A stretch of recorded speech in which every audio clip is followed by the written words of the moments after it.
What's up guys, it's time to do a highly requested speed test between the Galaxy S10 Plus versus the Huawei Mate 20 Pro. The Huawei Mate 20 Pro is the most powerful Android phone from last year with their 7nm Crane 980 chip. A lot of people are interested to see how it's gonna go against the new Galaxy S10 Plus. And the S10 Plus that I have here is the Exynos 9820 model, which is actually an 8nm chip, but we have seen that it demonstrates a huge speed, and I want to see how it stacks up against the Mate 20 Pro. And before we get into this, I just want to remind you that I am giving away a Galaxy S10. To enter this giveaway, subscribe to the channel, follow me on Instagram and Twitter, and leave a comment on my unboxing video. Link will be down below in the description. Okay, so both phones are in position. They are completely off. I'm just going to turn them on at the same time. Here we go. And I just got a huge software update on my Mate 20 Pro, so it's going to be on its top game. So let's see who is going to prevail in this boot up test. And seems like, oh, that is equal. That is about the same on both phones. It's very rare that two phones boot up at the same time, but yeah, that's just happened. And let's do a quick in-display fingerprint scanner test. So the S10 Plus has the most advanced ultrasonic fingerprint scanner versus the optical one on the Mate 20 Pro. Both displays are completely off. If I touch the displays, they do light up to show the fingerprint area. So basically, you cannot just place your finger anywhere. You have to place it at the scanner area. Same thing goes with the Galaxy S10 Plus. Okay, let's do this at the same time.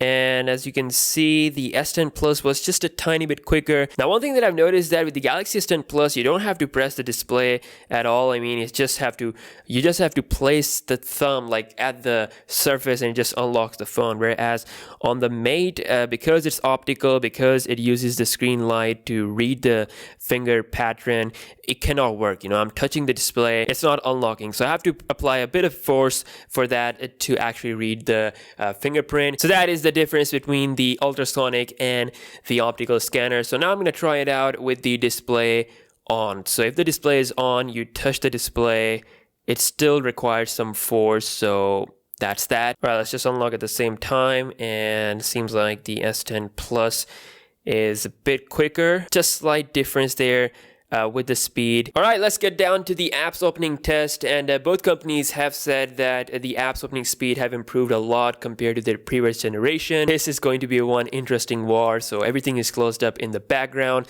Let's start off with the warm-up, that is the phone dialer. So at the same time, here we go.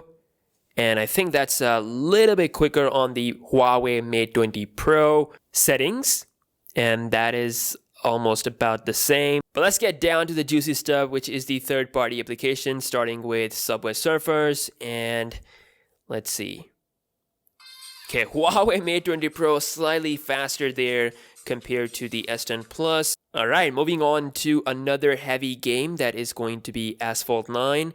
And let's see if the S10 Plus can come back against this monster phone or not.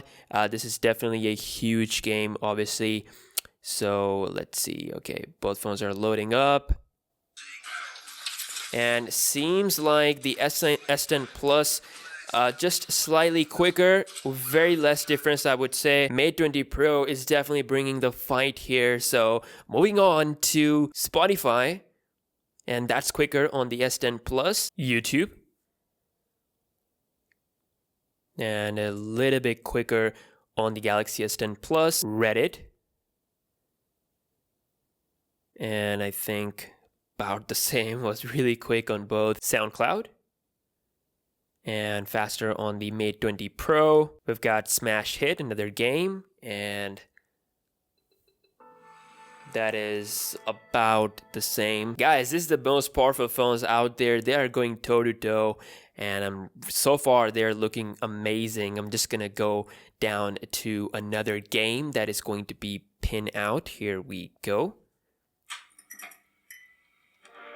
And that is exactly the same. Quora, and a little bit quicker on the S10 Plus. Let's check out the scrolling, and very smooth. Twitter, Really quick. Both phones have slightly different feed, but I think about the same time of loading everything.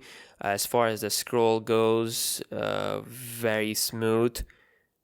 Let's see. Okay, Galaxy S10 Plus, just buttery smooth. Same thing with the Mate 20 Pro. At the start, it felt a little bit, it stuttered a little bit for a while, and now like it's really smooth. So Instagram. And that is, I think, about the same. Again, very hard to tell. I think it is actually a little bit faster on the Mate 20 Pro if we look at the content. So let's check out the front camera. That is about the same on both phones. No separating. Let's see a bit of a scroll test here as well. And let's load my profile. About the same. Again, very hard to tell the difference.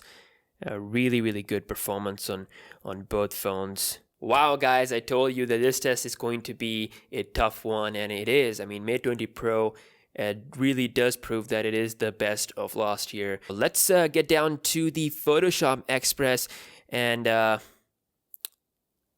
is, again, very similar. I think the Mate 20 Pro was, again, a little bit quicker there. So it's time to load up the 8K image on both phones and edit it and see which one is faster. So the S10 Plus load up this 8K image a bit quicker. So we're just gonna go ahead and apply the spring effect all the way to the max. And then we're gonna go here and apply the clarity to the maximum as well. And let's see which one exports this faster. So I have set the JPEG quality all the way to 100 on both phones, yes. And boom, the phones are loading. The Galaxy S10 Plus done, followed by the Mate 20 Pro. So S10 proves to be faster here with 8K image rendering. Last but not the least, we have the camera app on both phones, and I think that was a little bit quicker on the Mate 20 Pro. Now time for the browsing test. I have the fresh browsers on both phones. So we've got wikipedia.org, first website, and that is super duper quick. I think the Mate 20 Pro was slightly ahead. Again, scrolling looks very smooth. Oh, a little bit stutter at the start, but now it's smooth. I mean, I've seen in the scrolling game, I think the S10 Plus is a little bit better. Moving on to another website, which is wwe.com, and let's see. This time, I think the S10 Plus finished it up quicker. Yes, it does. As you can see, the ads pop up faster here. Time for the RAM management test and see if these apps are still there in the memory or not. So phone dialer still there. Settings, still there. Subway Surfers, and that is also... Oh no, actually it got refreshed on the Mate 20 Pro, something that I did not expect to happen. But then again, I did start the application. I did press the guide to run, and obviously once the game starts, it takes up more memory. But still, surprisingly, well, actually not surprisingly, the S10 Plus did keep that application in the memory. Asphalt 9 is still there on the S10 Plus while it got refreshed on the Mate 20 Pro. Let's go back. And basically, this is what Asphalt 9 does. Because it's connected to the Wi-Fi, it always refreshes. The phone is keeping the app there, but it's the app itself who's refreshing the content. We're going to the Spotify, and that got refreshed here. Let's see. Okay, Mate 20 Pro kind of struggling in the RAM management department. YouTube also got refreshed while still there on the Galaxy S10 Plus. And let's see, we've got Reddit still there, SoundCloud, and also got refreshed on the Mate 20 Pro. Smash Hit, that is still there, which is pretty good. Pinout, still there. Quora, Twitter, Instagram, still there. Photoshop Express, that got refreshed on the Mate 20 Pro. And lastly, we are back in the browsers. So yeah, guys, a very competitive speed test comparison between the best of Samsung and the best of Huawei. Obviously, Samsung really dominated in the RAM management area, but in other areas like apps opening, booting up, Huawei was on par, and in some areas it was more snappy compared to the S10 Plus. I mean, both phones are incredibly fast. It was fun to do this test. Let me know your thoughts about this test in the comment section below. And why not subscribe to the channel for future videos, and I'll catch you guys in the next one. Peace out.